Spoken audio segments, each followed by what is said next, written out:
ang junior na diri sa Bidal. From there, Ang bird na kay nani dai. Michael Jr. Karon ako third year kay Balo. Oh, good afternoon everyone, especially to you ma'am. Good afternoon. I am Michael Jr. Vidal and I will be discussing today's lesson. So before we start, I have a quick activity which is guess the picture. So based on the picture, what does it represent or it illustrate? So Miss, So, sa ako makita ko is, I think, abuse or unfair treatment. okay, so that's right.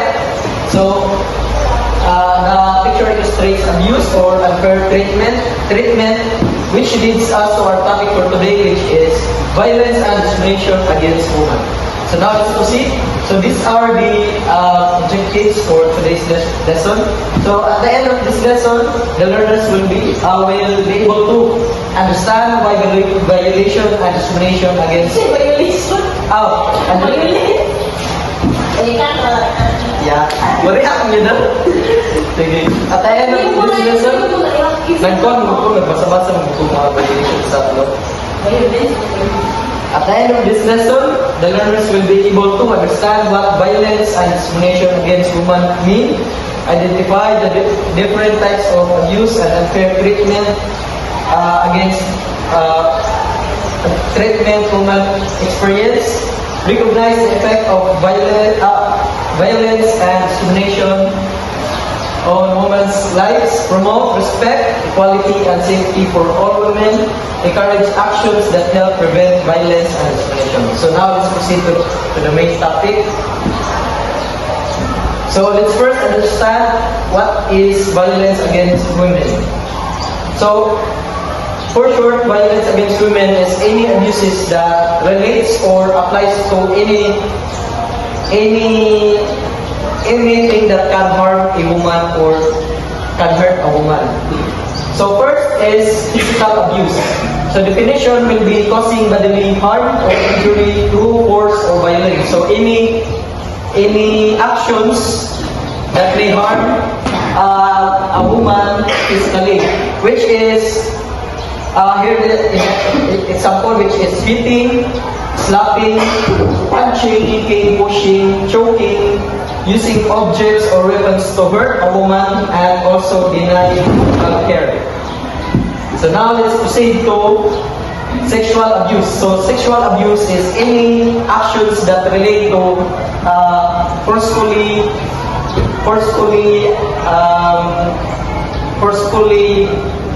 implicating any sexual actions without the consent of a woman.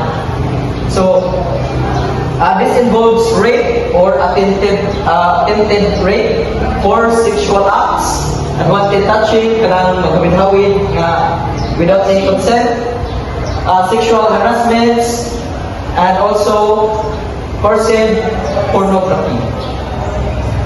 So now let's proceed to emotional or psychological abuse. So this is any actions or behavior that may affect in a woman's psychological or emotional state, which is, the example is insult, humiliation, threats, manipulation, gaslighting, and also silent treatment.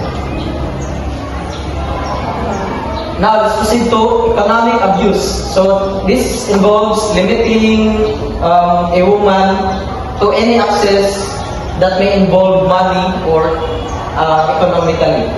So, example here are not allowing her to work. So, dili nimo patrabaho bisag na sa pagliting nga trabaho. Taking her income. So, kuha nang kanang say na income sa pero mostly sa mga ang mga laki mo ginakuhaan ng income, especially kung inyo na. Because they iwan pa trabaho. Yes. So mo ko na isa sa rason no, isa sa example sa economical abuse, because nganong kanang ang mga asawa is kuhaon man ang kanang sweldo sa bana. It is because kasagaran is ginalimit sa pag-access sa trabaho. Also, need po sa mga gastos. Yes. Mga gastuhon po. So, trabaho sa sa woman ko na kanang kuhaon ko ang kwarta para igastos sa mga bata o sa gastuhon sa balay. Set or provider. Yes, that's right. So that is also stereotyping, which is ang pwede naman karon nga ang bae is mo-provide na po sa kanimalay. So, withholding money for basic needs. So, kanang itahay gingon nga pang make-up, pang manicure, or unsa pa dira nga kailangan sa bae or palit og mga foods na ilang cravings or unsa pa dira. So, restricting that may also affect their mental state, which is appeal po na sila sa economic abuse. So, lastly is creating debt under her name. So, kanang mangutang ka nga gamiton nimo ang ngalan sa iyong asawa or sa girlfriend nimo. So, let's proceed to discrimination kay naman sa Violet. So, first is discrimination sa work. So, sa butabol naman nga nagi unfair treatment when it comes to work kung babae ka. Like for example, kung mag-apply ka trabaho, labi na sa mga uniform nga mga personnel or mga law enforcer like police, military, BGMP, Bureau of Fire. So naging sila discrimination tungod kay ang bae is sa atong kuan is biologically dili sila kanang physically kusog yun kayo unlike sa men. So mao ko na naka-create og discrimination sa work ngano sa hiring pa lang is kuan na unfair na. So unequal pay mao ko ni tungod kay lagi daghay capabilities ang mga laki pero dili lang sa kana no kay naay uban nga pareha sila trabaho pero ang payment is unequal tungod kay bae ka. So mao po na ang discrimination sa work. Also limited promotion. So tungod na po na sa stereotyping nga gamay lang ang capability sa badging, sa leadership, sa work. So tungod na sa stereotyping nga dapat ang men is mas superior pa sa women. So tungod ana maka-create sa limited promotion nga bisan og pareha mo kahagop sa trabaho pero ang i-promote is ang laki. So job segregation, so kung sa job segregation is pag-divide kung asa mo ibutang. Like for example, kay gusto nimo sa mas physical nga trabaho. So as a woman gusto nimo mas physical nga trabaho. Pero ang gihatag sa imo is pang office ra.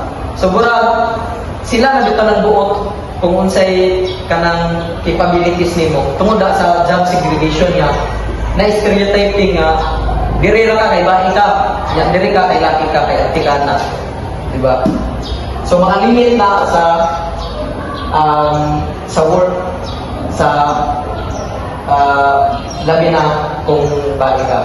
So in education, discrimination in education, so sa butambol naman examples are limited access. So sa una is limited lang din kayo ang access sa mga bae. Pero karon murag di anam-anam lang dito nga maka-access na mga bae. Bisan ganig sa kanang sa mga engineering, mechanic, naanay mga bae nga kuan nag-take anak na course, green or kanang sa police nga kuan naanay nag-take anak na mga kurso nga mga bae. Gender stereotypes in subjects. So, sa mga subjects, dapat tayo gender stereotypes. So, ang mga bae is sa kuwan lang yun, literature lang antik. Ang laki is antik sa math, kaya mauman lagi na sa mga laki. So, na-discrimination sa subject. Unequal participation. So, kasagaran, ihimong leader is ang laki. Diba? Pero karon di anam-anam na nanay mga bae nga stand as a leader labi na sa mudagan o mayor, president, or governor. In politics, discrimination is underrepresentation. So, sa una, gamay lang yun ang mga bae nga naa sa government sector nga manggidagan o mayor, manggidagan o president. So, gamay lang yun kayo ang mga bae nga nag-participate or represent. And also, gender bias. So, kasagaran dahil sa ato kay pag laki is ang stick gina siya sa leadership, mga problem solving. So kasagaran sa ato, mo-vote gyud mo-vote ana nga politician tungod kay laki. Yang ba murag ginakuha na lang kay kasi bachar-chara na, pa-pink ra na dira, di ba? Ya cultural beliefs. So ang cultural beliefs na to is ang laki gyud is mag-excel gyud siya sa leadership. So mga belief bitaw nato nga makakontribute nga ang bae is dili gyud pwede sa politics. So mao na ang discrimination sa politics. And lastly, economic abuse. So limiting access to financial resources. So para po not allowing her to work, taking her income. So sa kanya discrimination.